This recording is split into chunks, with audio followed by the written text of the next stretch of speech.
Hello,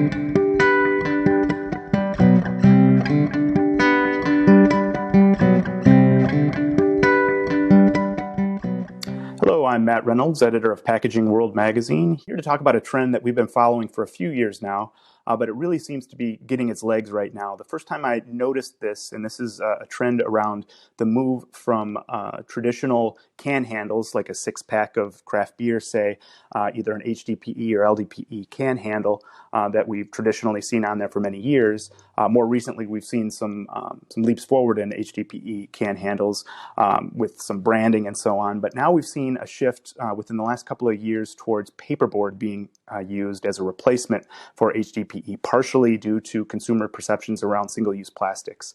The first evidence of this I saw was at Pack Expo, and I don't know whether it was Chicago or Vegas. It was a few years back, but that was at Graphic Packaging International, and they are doing their keel clip. At the time, it was a new technology, but what's nifty about it is the paperboard itself actually folds in. So between a six-pack where you have 3 cans on each side, you would have sort of a keel, like a boat has a keel, that provides like a rigid structure there that keeps things, in place. Most recently, actually just a few months back, Coca-Cola jumped on board with the keel clip, and they're doing a regional European rollout. I think it was around the Christmas holiday. So we'll be interested to see how that turns out. More recently, we saw Westrock and their can collar range. It's actually a range of paperboard style can collars or can handle holders.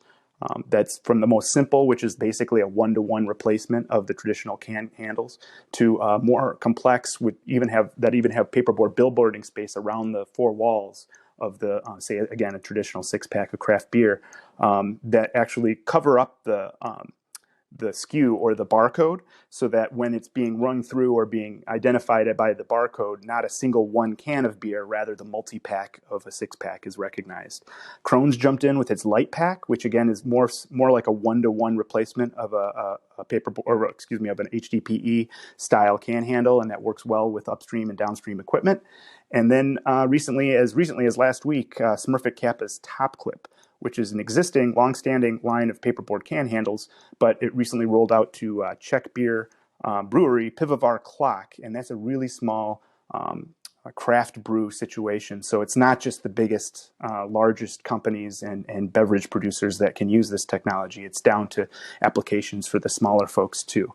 So we've all seen this happening in the craft brew market for a couple of years now, but we just noticed something last week through Heinz UK is the specific brand, where this trend has jumped out of its craft brew confines and is now basically visible on supermarket shelves with the biggest brand that there is, and that's in the UK. That's soups, beans, and so on, and other types of legumes that are canned in traditional cans that have pop tops and so on. So historically, these have been, or at least within the last few years, these have been shrink bundled together into multi-packs with LDPE, low-density polyethylene packing. But due to some consumer perceptions, and again, perception isn't always reality, around single-use plastics, Kraft Heinz has made this shift to paperboard in all of their multi-packs for this particular soup set or range of products.